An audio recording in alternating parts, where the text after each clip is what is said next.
Welcome back again to my YouTube channel. So, gagawa tayo ngayon ng seafood boil.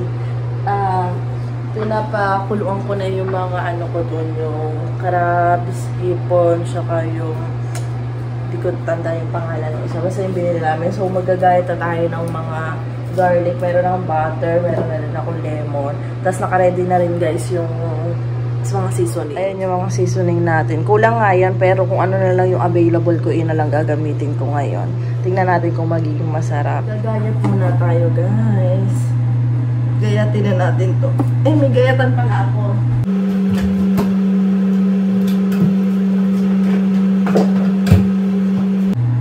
Ito yung gayatan ko, guys. Ilalagay ko lang dito yung mga bawang. Oo. Kasi mag-ano tayo. Ano natin itong bawang sa garlic. Ayan, hindi tayo kita guys. Bali, babalatan ko lang itong mga bawang ko. Ayan. Balatan muna natin. Grabe yung ano ko ngayon. Ang lamig na kasi nag-negative 10 nga ba kagabi? Ang lamig, sobrang lamig guys. Grabe. Ako yung lamig na lamig. Tamot hanggang dun sa ano, talagang ano na ako, may sipon na ako, nagkasipon na ako guys. Buti na lang last day na ngayon sa work. Tapos after 1 week na uli ang pasok. Kaya hindi naman nakakahiya na ako yung may sipon. Baka hindi nila ako papasukin ng work. Dahil may sipon na ako, kaya buti na lang ngayon ako nagkasipon. Kaya mag-ingat-ingat muna kayo dahil ay tig ano ngayon, tig sakitin. Ano yan? Tig ano, kasi malamig na ba? Nabago na ang weather. Kaya ingat-ingat tayo guys. Mag-inom kayo ng vitamins, okay? Para ano, malakas ang ating katawan. Lalo ngayon. Grabe. Alam nyo, may ginagamit ako sa katawan ngayon. Kasi nag-try ako maglagay, magkuskus ng baby oil, nakalagay sa ano, bulak. Tapos, bago ako maligo, parang 10 minutes before ako maligo, naglagay ako sa buong katawan, kinuskus ko. Grabe, feeling ko, ang linis ko na sa katawan ko, yung pala may mga dumi-dumi pa rin. Tuwan-tuwa ako kahapon habang nagkukuskus ako ng bulak na may baby oil. Tapos, pagkatapos ko maligo, sobrang lambot ng aking balat, guys. Parang baby talaga. Tapos, ayun, pagkatapos ko nun, ano ba bang, ano, nag-lotion na ako. After ko mag-lotion, nag-baby oil ulit ako kagahapon. Nilagyan ko, nagbuhos ako ng baby oil sa kamay ko, tapos kinuskus-kus dito sa balat ko. Sobrang lambot. Tapos, alam nyo, kahapon, nung lumabas ako, so, mula dito, papunta doon sa, sakay ng bus. Parang namamalat na yung yung kamay ko pag ganyan. Kahit naka-lotion ako, namamalat talaga siya. Tapos nagtaka ako, pag sakay ko ng bus papuntang Scarborough Town, sobrang lambot ng ganto ko. Tapos walang makikita na as in dry, guys. As in, makikita mo talaga na parang, basta ang fresh tingnan ng kamay ko. Tapos sabi ko, dahil siguro to sa baby oil, to sinabi ko kay Marvin, ay napapa-baby oil na rin siya. Tapos nag-search ako, maganda pala talaga ang baby oil. Si Doc Lisa ba yun? Nung nagsabi. Pati maganda siya sa buhok. Tapos nilagyan ko rin siya sa buhok kahapon. So, bagsak na bagsak yung buhok ko pagpasok ko sa trabaho. Tapos sabi ng pang morning shift, I like your hair daw. Kasi ang haba ng buhok ko. Tapos bagsak na bagsak siya na parang basa-basa. Tapos, akala nga nila, basa ko, kakaligo ko lang, ba't daw ako lumabas ang bahay ng basa ang box. Naka-baby oil ako, hindi naman, tuyo naman yung buhok ko. Mukha lang siyang basa. Tapos, ayun. Diba? Maganda pala yan dito. Yung pala, kaya sabi ko ako. Ay, yung binili sa akin ng baby oil ni Marvin nun, yung malaki na aloe vera ba yun? Kaya sabi ko, lagi ko na itong magagamit. Kukuskus ko everyday sa katawan ko, guys. Before ako maligo. Tapos, bago ako matulog. Tapos, kagabi, bago ako matulog, nag-baby oil ulit ako. Grabe, guys. Paggising ko, sobrang lambot ng balat ko. Ang lambot-lambot ng balat ko. Grabe, natutuwa talaga ako. So, anong oras na, guys? Meron na lang akong 2 hours para maggayak. Sana matapos ko agad ito. Matatapos natin ito. Ayan. Ano na natin. Mag-face mask ako ngayon kasi yun nga, sinisipon ako, nakakahiya naman sa mga katrabaho ko. Oops, bakit ayaw gumana? Oops.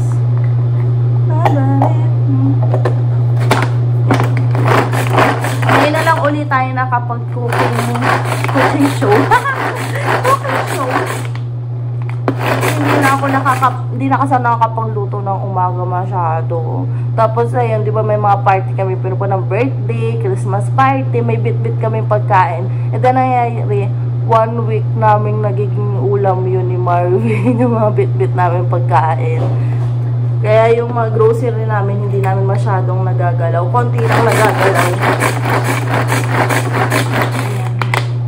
Ayan, okay na yan guys. Oo, diba? Magawa naman tayo ng sauce ng seafood. Seafood ball. Kasi nung ko pa ito gusto ko nga magbumukbang kami ni Marvin.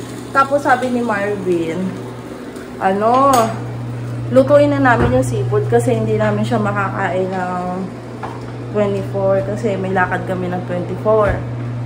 Hindi na ako makakapagluto nun. Kaya sabi niya, lutuin mo na. Tapos sa 20, sa January, December 31, doon kami kala Tita Regina. Malapit lang naman sila dito. Kasi kinabukasan may trabaho tayo. Ayan. Ay, si Marvin ata may trabaho ata siya ng January 1 sa Tim Hortons. Yung lemon, kakat na natin kasi yung half na ito gagamitin natin, guys. Ayan. Nilahat ko na itong butter na to kasi kailangan madami yung butter talaga dito sa seafood boil. Hintayin na lang natin itong kumulo. Tapos, guys, hindi kami nakabili ng mais at patatas. Kaya yan lang yung lahok talaga. Yung mga seafood talaga. Next time na lang gagawin ko. Kumpletohin natin yung ingredients kasi hindi pa nga kumpleto itong seasoning namin. Hindi ko kasi siya mahanap dun sa Skyland. Tapos konti lang yung oras namin para mag-grocery. Kaya sabi ko next time na lang. Diba dapat pula tong crab? Pagluto na, magiging pula. Oo nga ata. Kasi medyo pula, orange. Medyo nag-iiba na naman yung kulay niya. Sige, hintayin na lang natin. Ayan na guys, yung ating bawang. Diba, ang ganda ng pagkakakat. Diba, worth it talaga yung yun. Ang bango. Ang bango-bango. Ayan na yung mga seasoning natin guys, oh. Halo-halo na yan. Haluin natin. Diba? Dami, ah. Lagyan ko rin ng butter. Diba? Haluin natin. Ito, hindi po ang dami dito. Ito naman natin lagay. Ikot. Ikutin mo lang. Ano pala? Puro 2 tablespoon guys. Yung mga seasoning ko nilagay. Ala, nakikita ko na guys yung itsura niyang nakikita ko sa TikTok. Yung sauce. Oh my God! Siyempre guys, yung lemon natin. Hirap pigain na. Yeah! Pigain ko lang ha. Yan, lalagay na natin guys. Oops! Luglog. Lagay na natin, nahaluin. Hindi kasi yan, nahaluin lang yan. Ano lang yan. Hugasan lang ni Marvin yung isa para doon natin nahaluin guys. Ang dami kong hugasin oh. Hugasan niya ni Marvin mamaya. Ayan, hindi ko na mahalo. Mamaya, hintayin natin si Marvin. Para i-ano natin doon. Ayan na guys, inilipat na namin. Haluin ko na lang diyan. So, lipat natin dito para medyo kumukulo-kulo. Ayan guys, nakagayak na yung kakainin namin. Hindi ko na nilagay sa Tapos, syempre, tayo ng last slim. Para hindi tayo mapakain ng madami. Ito na rin babaon ko mamaya sa trabaho. Kain guys. Sarap nung nung sauce. Mahalang-halang be. Ba't hindi natatanggal yung meat? Ano nga to? Aray ko init. Muscles. Sarap. Sarap ng sauce. Mahalang-halang. Sarap, guys. Mahalang-halang.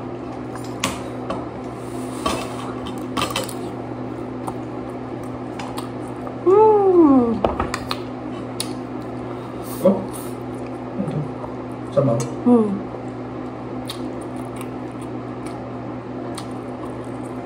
Masarap man. Masarap naman, no? Mahalang-halang.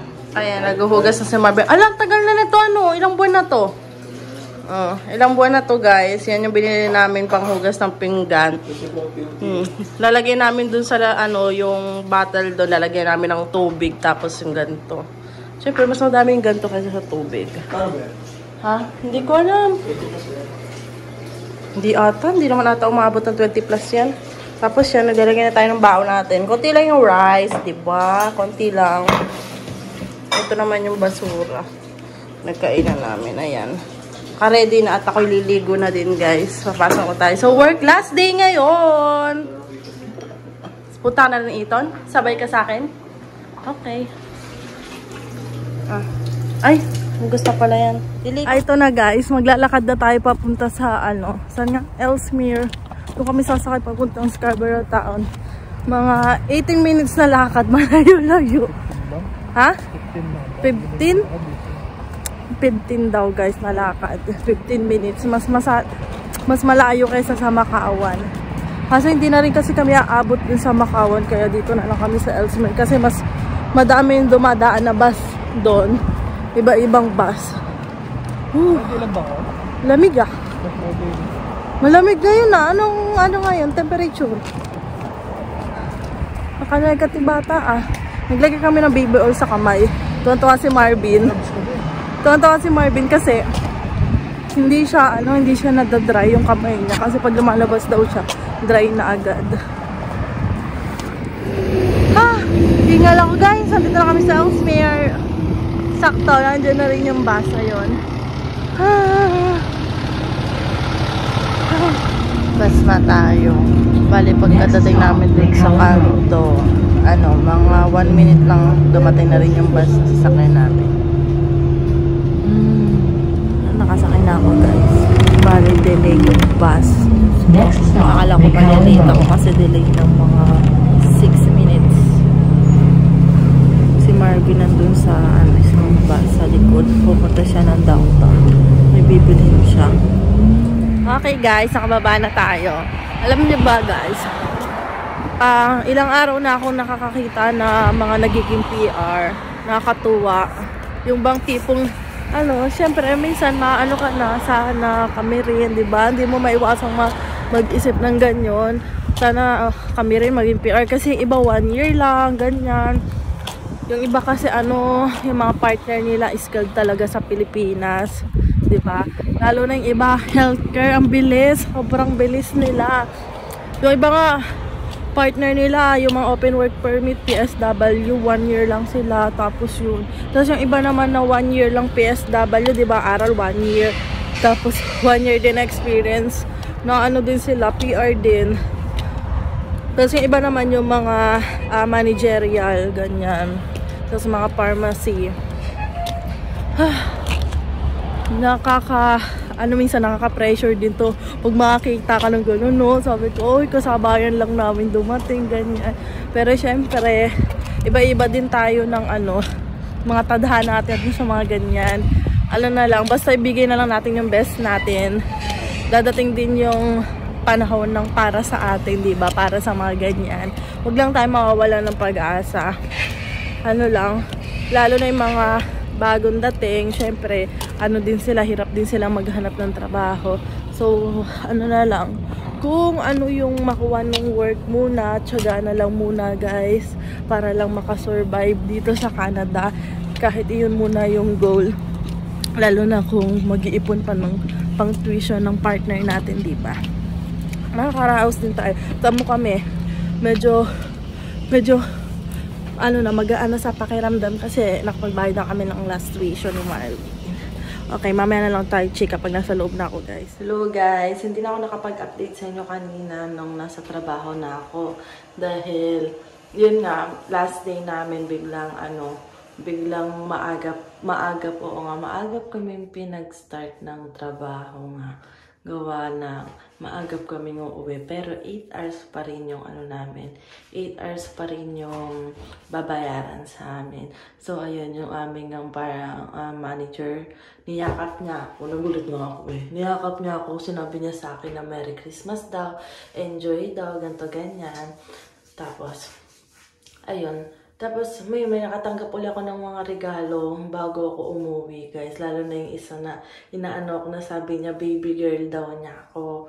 Kasi nga malalaki na yung mga anak niya. Parang pinakabata niyang anak. Dalawa lang kasi anak niya. Pinakabata 28, 29. Hindi pa daw nag-aasawa. E di sila na lang mag-asawang nandoon. Ang dami ko natanggap chocolate.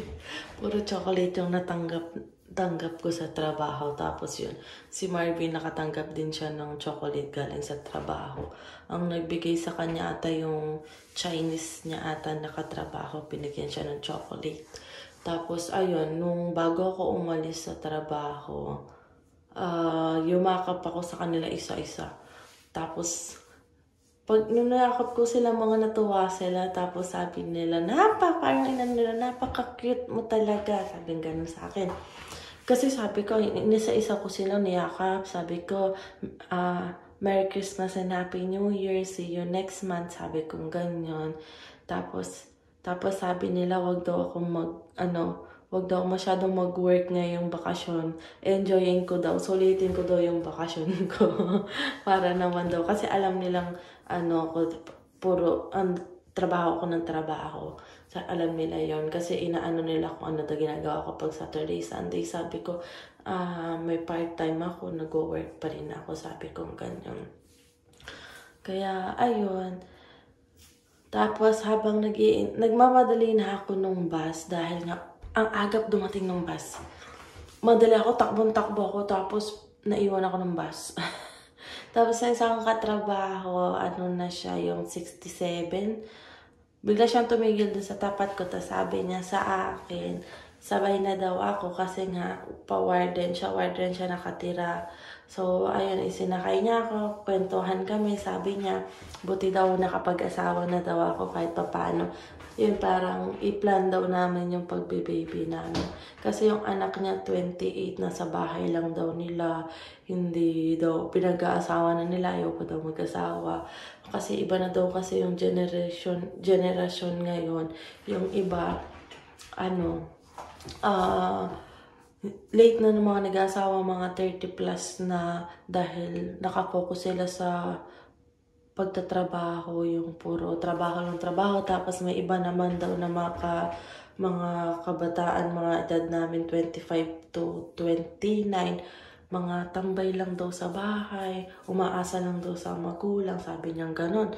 Tapos natutuwa daw siya sa akin kasi nga, yung todo trabaho pa rin daw ako. Pero sabi niya, tiis lang. Siya nga daw nung nag-start daw siya dito sa Canada.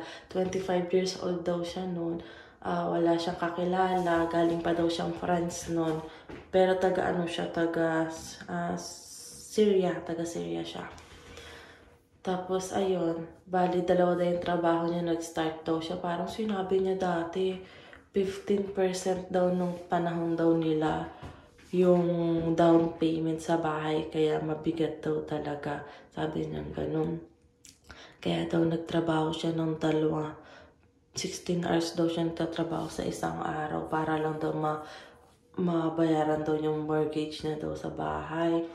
Tapos, yun, nakalala niya yung misis niya daw, dinulungan daw siya sa mortgage. Tapos, isa lang yung naging anak nila. Tapos, yung sa side daw niya, madami daw siya mga pamangkin. Sa side daw ng misis niya, 3 daw magkakapatid yung misis niya. Yung isa daw namatay na. Tapos yung isa daw may asawa pero walang anak. Eh di parang sulong pamangkin siya doon sa side ng misis niya. Kaya inaano nila na mag-asawa. Umuwi nga daw sila sa Syria para ihanap daw ng papapangasawa. Kaso daw wala daw napili yung kanilang anak. Gusto na daw nilang paalisin sa bahay nila. Nakitawa-tawa Tapos, ayun. Kwentuhan lang. Sabi niya, tiis-tiis lang, makakaraos din kayo. Ganyan. Siya, senior na. Yung misis niya, doon din nagtrabaho sa factory. Pero nag-resign na siya kasi napapagod na daw yung misis niya. Pero siya daw nag-i-enjoy pa naman siya daw magtrabaho. Kaya pa daw niya. Kaya hindi pa daw siya nagre-resign. Pero baka mga after 2 to 3 years, mag-resign na din siya kasi 70 na siya pagdating ng araw na yun. Oo nga, kasi 67 na siya eh. Malakas pa naman siya. Super bait niya.